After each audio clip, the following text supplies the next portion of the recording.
आज के जमाने में काम करने वाले कम मिलते हैं।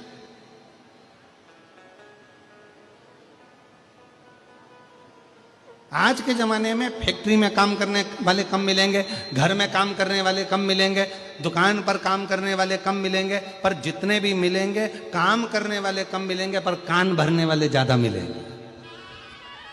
जितने मिलेंगे, झाड़ू लगाते लगाते एक भाई अगर काम भी कर रही, झाड़ू भी लगा रही ना, तो धीरे धीरे फुसुर फुसुर कान भरती जाती है। देख लो, वो तुम्हारी बाजू वाली है ना, झाड़ू लगा रही है, और झाड़ू लगा तुम्हारी बाजू वाली है ना, वो ऐसा कर रही थी। अब बता, सेठानी को कहना चाहिए तू काम कर कि कान भर?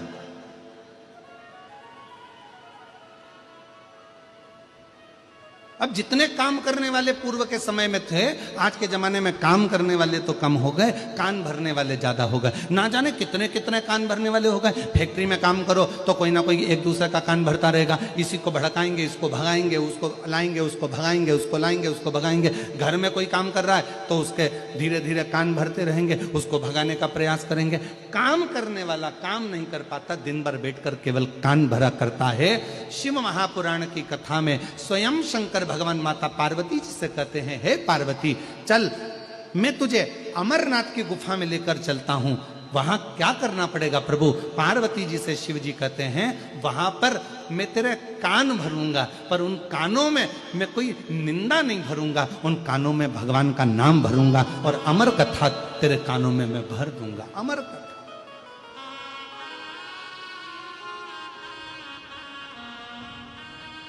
और वो अमर कथा भरूंगा जिस अमर कथा को श्रवण करने के बाद फिर तुझे जन्म नहीं लेना पड़े। माता सती ने भी अमर कथा सुनने का प्रयास किया। कुंभज बाबा के आश्रम में जाकर, अगस्त ऋषि के आश्रम में पहुंचकर भगवान शंकर सती जी को कथा सुनाने के लिए लेकर गए। माता उमा जब भगवान महेश के साथ में विराजमान हुई, जब माता उमा महेश भगवान के साथ में विराजमान हुई, जिससे महेश्वरी समाज की उत्पत्ति हुई, उस समय पर भी भगवान महेश ने माता उमा को अमर कथा सुनाने का प्रयास किया। माता कात्यायनी को, माता कुचमंडा को, माता स्कंदा को, माँ कालरात्रि को, माता महागौरी को, ऐसा कोई माता का अवतार नहीं हुआ जिसमें भगवान शंकर ने माँ पार्वती जी को जो अन्य रूप में आई उनमें उन्होंने अमर कथा सुनाने का प्रयास नहीं किया।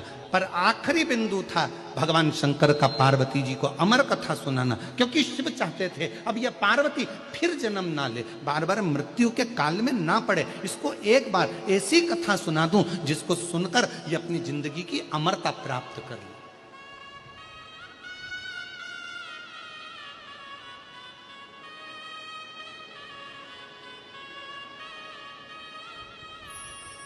और मेरे बाबा सुना दो ऐसी कथा जिसे सुनकर मैं भी अमर हो।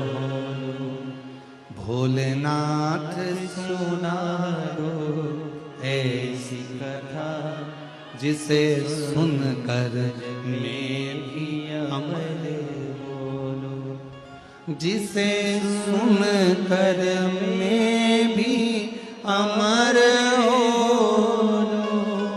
जिसे सुनकर मैं भी अमर हो। भोलेनाथ सुना दो ऐसी कथा जिसे सुनकर मैं भी अमर हो।